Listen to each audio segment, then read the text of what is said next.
सोचो एक सेकंड के लिए 600 करोड़ से ज्यादा की दौलत, करोड़ों दीवाने फैंस और एक ऐसी जिंदगी जो 90% लोग सिर्फ सपने में देखते हैं। अब बताओ सब कुछ छोड़कर जीरो से नया खेल क्यों शुरू करेगा? बस यही सवाल है जो पूरी दुनिया विजय से पूछ रही है और आज मैं आपको इस सवाल का जवाब दूंगी जो हो सकता है आपकी जिंदगी को पलट कर रख दे। दोस्तों, विजय की कहानी कोई बंगले से शुरू नहीं होती है। विजय की कहानी शुरू होती है एक ऐसे घर से जहाँ उसकी माँ गाना गाती है, वो भी सिर्फ 100 रुपए कमाने के लिए। और जिस दिन उसकी माँ कमाने नहीं जा पाती है उस दिन उसके घर का चूल्हा नहीं जलता है। अब आप सोच के देखो उस बच्चे पे क्या बीत रही होगी जो ये सब देख रहा होगा। और वो बच्चा था विजय। 10 साल की एज में उन्होंने चाइल्ड आर्टिस्ट के तौर पर काम किया क्योंकि उन्हें पता था कि सपने देखने से नहीं बल्कि काम करने से पूरे होंगे। और फिर आया वो पल जब वो 18 साल की उम्र के हुए और उन्हें पहली लीड रोल की फिल्म मिली। और एक मैगजीन ने उनके बारे में लिखा कि ऐसा चेहरा देखने के लिए कौन ही रुपए खर्च करेगा। और जिस चेहरे को रिजेक्ट किया था अब वही चेहरा देखने के लिए लोग सिनेमा घरों के बाहर लाइन लगा के खड़े रहते हैं। 2020 का साल विजय ने एक ऐसा काम किया जो शायद किसी ने सोचा भी नहीं था।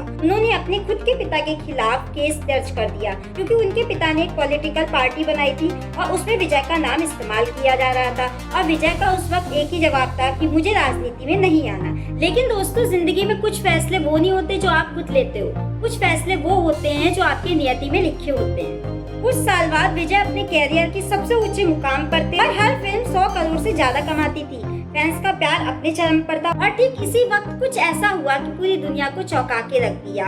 विजय ने फिल्मों को छोड़ के राजनीति में आने का ऐलान कर दिया जिसके द्वारा दुनिया शॉक हो गई। और यहीं से शुरू होती है असली कहानी, क्योंकि ज्यादातर लोग सोचते हैं नेता बनना मतलब भाषण देना, रैलियां करना, नाम कमाना। लेकिन विजय ने कुछ ऐसा किया जो लोगों के दिलों में उतर गए। उन्होंने जमीन पर उतरकर लोगों से बात की, लोगों के घरों गए, गाँव घूमे और लोगों की तकलीफ सुनी। और उन्होंने अपने ड्राइवर के बेटे को MLA का टिकट दिलाया और वो जीता भी। और आपको बता दूं, उन्होंने अपने ड्राइवर के बेटे को ही नहीं, उन्होंने कई ऐसे छोटे छोटे लोगों को टिकट दिया जो छोटा मोटा काम करते थे, जो घरों में काम करते थे, ऑटो चलाते थे, कुछ लोगों को टिकट दिया। विजय ने वो कर दिखाया है कि अगर आपकी नीयत साफ है तो परमात्मा आपके साथ होता है। अब बात कर लेते हैं उस चीज की जो तुम्हारे लिए है। पहला सबक, आप PR करके भीड़ तो इकट्ठा कर सकते हैं लेकिन लोगों के दिल में उतरने के लिए आपको जमीन पे उतरना पड़ता है, तभी मेहनत रंग लाती है।